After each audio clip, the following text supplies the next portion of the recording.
Shalom saudaraku yang dikasihi Tuhan, sidang jemaat Raja Wali Anugerah, Tiranus dan Bukit Kasih. Kita berjumpa kembali di hari Sabat Tuhan yang pertama di bulan Maret ini, tanggal 6 Maret tahun 2022 Masehi. Terpujilah nama Tuhan, kita dapat berjumpa di tengah-tengah situasi yang kita percaya sebentar lagi akan mereda kembali, ya, gelombang ketiga daripada COVID ini. Dan kita percaya bahwa saudara dan saya tetap diberi hikmat Tuhan yang terbaik, sehingga di dalam ibadah kita dapat mengatur sedemikian rupa untuk kesejahteraan, keselamatan, bahkan kesehatan daripada sidang jemaat Tuhan. Bapak Ibu saudaraku dikasihi Tuhan, yang ada di dalam bulan ini, kita mengambil satu tema bulanan kita, yakni berjalan dalam rancangannya, ya. Berjalan dalam rancangan Tuhan. Kalau kita tahu dalam tahun ini, saudara pasti sudah membaca bahwa kita terus berjalan, bergerak, ya, maju bersama dengan Tuhan. Maka di bulan Maret ini temanya adalah berjalan dalam rancangannya. Baik Bapak Ibu saudaraku dikasihi Tuhan, kita belajar kebenaran firman Tuhan diambil dalam 1 Petrus 2 ayat 9 sampai yang ke-10. 1 Petrus 2 ayat 9 sampai 10. Dan ayat ini sudah tidak asing buat saudara.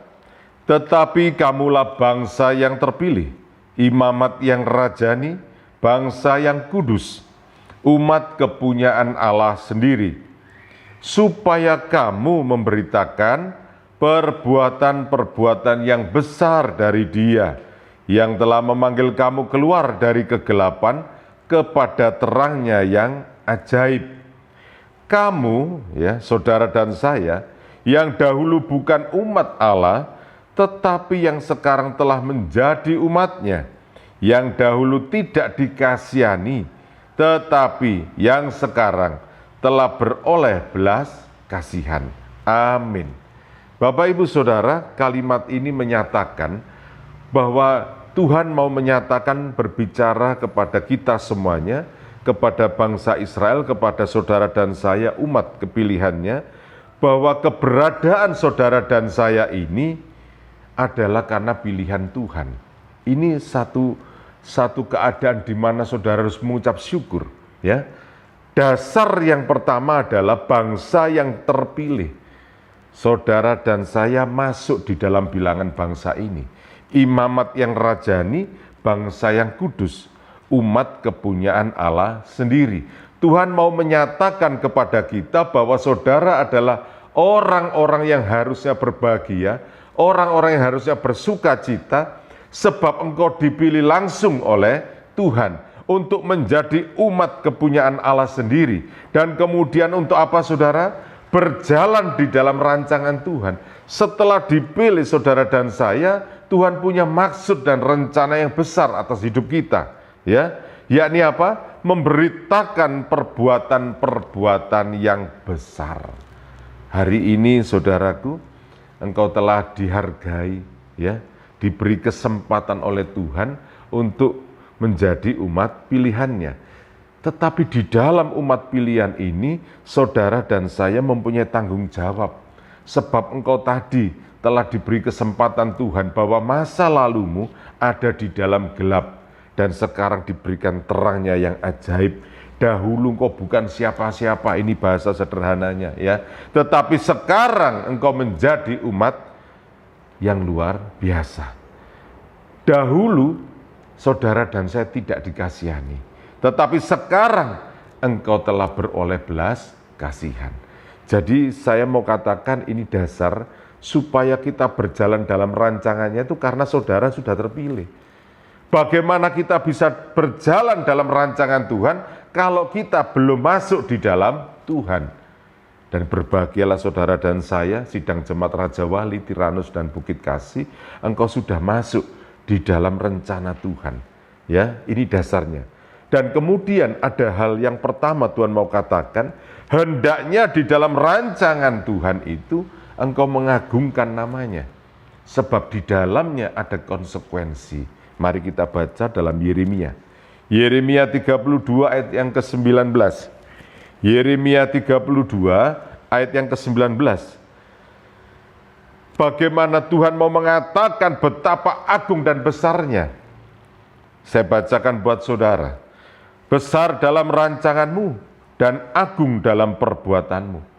Matamu terbuka terhadap segala tingkah langkah anak-anak manusia, dengan mengganjar setiap orang sesuai dengan tingkah langkahnya dan sesuai dengan buah perbuatannya.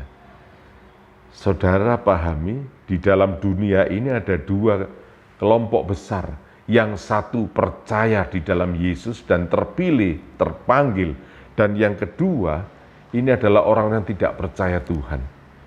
Ini yang mengandung konsekuensi kedua-duanya, saudara. Ya, dan saya tidak perlu jelaskan, karena yang percaya di dalam Tuhan pasti mendapatkan kesempatan di dalam keselamatan. Ya, dan yang tidak percaya dalam Tuhan sama sekali tidak mendapatkan kesempatan. Saya berbicara kesempatan karena keselamatan ini diperjuangkan, saudaraku. Ya, maka saudara dan saya masuk di dalam rencana Tuhan itu adalah rencana yang harusnya segala tingkah langkah, katanya Yeremia, itu mengagungkan namanya. Sebab kalau tidak mengagungkan namanya, Tuhan mau mengatakan kepada saudara, mata Tuhan itu terbuka.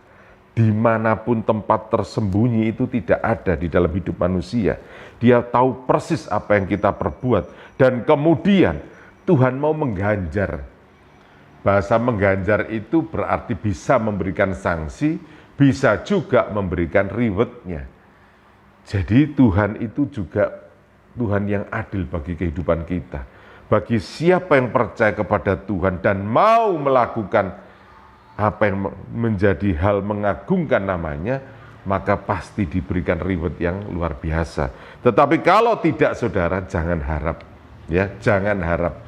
Sebab tidak ada keselamatan selain di dalam Kristus Yesus.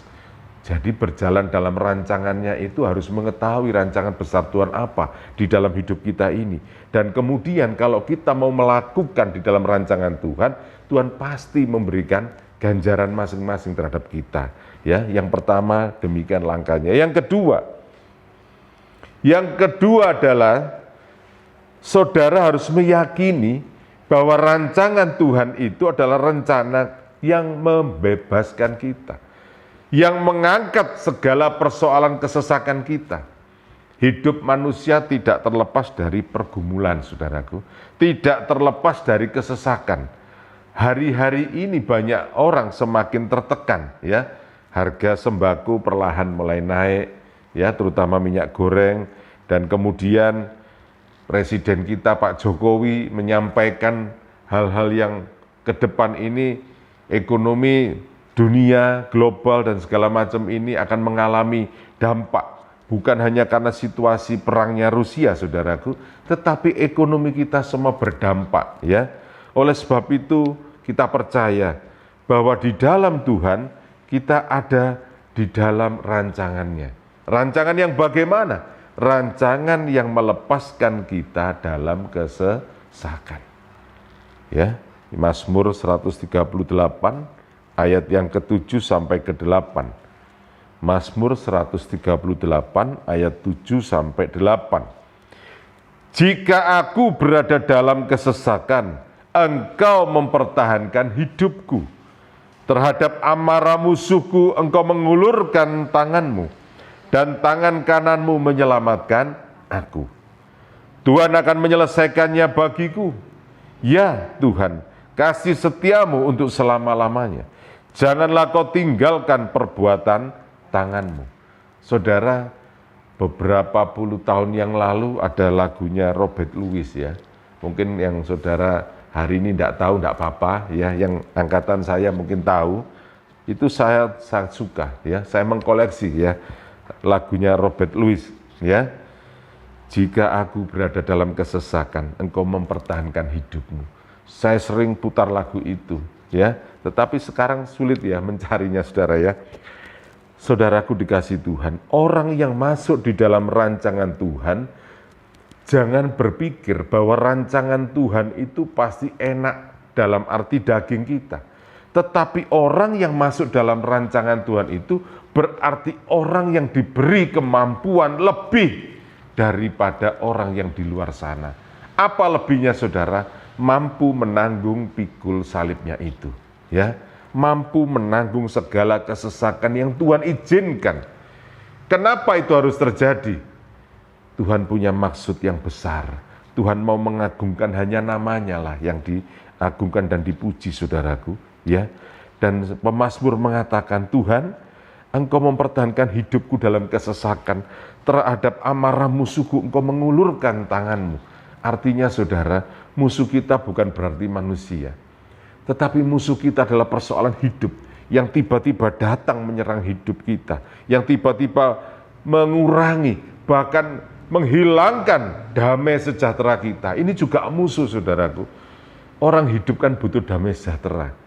Ya, belum tentu orang yang kaya itu ada damai sejahtera tuh, ya.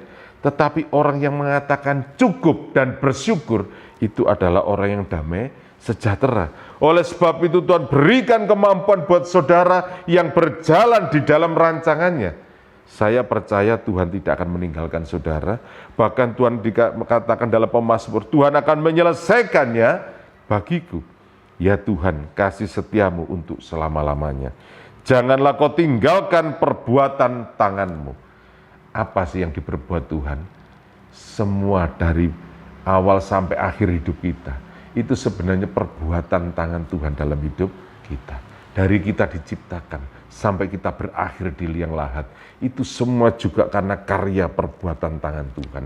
Jadi hari ini kalau saudara bisa makan enak, hari ini engkau dalam keadaan sehat, hari ini engkau ada apa saja, engkau tetap bersuka cita. Itu berarti Tuhan sedang bekerja di dalam perbuatan tangan yang ajaib. Amin saudaraku. Ya. Yang terakhir, ya. Orang yang berjalan dalam rancangannya, orang yang benar-benar mengerti dan memahami rancangan Tuhan adalah segalanya. Itu penting saudaraku. Maka kita harus berbahagia. Karena belum tentu loh ya, rencana kita ini yang berjalan. Tetapi kita harus berbahagia kalau rencana Tuhanlah yang terlaksana. Memang di dalam kalimat ini saudara, kita seolah-olah bersyukur, aduh Tuhan rencanamu yang terjadi. Tetapi jangan salah, engkau pasti punya rencana secara pribadi, engkau pasti punya rencana di dalam keluarga, tetapi ternyata sampai hari ini rencanamu belum terlaksana. Tuhan mengatakan apa? Berbahagialah. Sebab yang terlaksana itu bukan rencanamu, tetapi rencananya Tuhan. Dan rencana Tuhan belum tentu sama dengan rencana kita. Mazmur 33 ayat 10-12.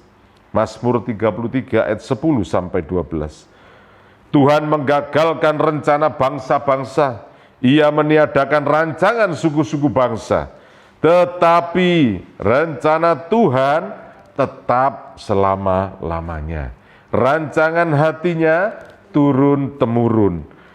Dikatakan apa? Berbahagialah bangsa. Bangsa itu di dalamnya saudara dan saya, ya. Yang Allahnya ialah Tuhan, suku bangsa yang dipilihnya menjadi miliknya sendiri. Saudara, banyak ya rencana kita. Dan banyak rencana kita yang menurut daging gagal, ya. Sebenarnya bukan gagal. Rencanamu itu tidak terjadi karena bukan rencananya Tuhan. Itu sederhananya. Jadi rancangan manusia itu boleh banyak. Saya sebagai kepala rumah tangga, sebagai gembala juga punya rencana saudaraku. Tetapi setelah sekian tahun loh kok tidak terlaksana. Apakah saya harus kecewa? Apakah saya harus marah? Enggak. Saya hanya mengatakan berbahagialah diriku untuk melihat Tuhan yang hebat. Berarti Tuhan itu punya rencana yang jauh lebih baik daripada apa yang kita rencanakan. Maka Tuhan katakan, berbahagialah engkau yang mengandalkan rancangannya, bukan rancangan kita. Ya, puji nama Tuhan. Berjalan dalam rancangan Tuhan itu penuh dengan duka cita, penuh dengan air mata. Tetapi di dalam rancangannya, perbuatan tangannya selalu ajaib dalam hidupmu. dan engkau selalu bersuka cita di dalam rencananya. Puji nama Tuhan, engkau dikuatkan. Haleluya. Amin.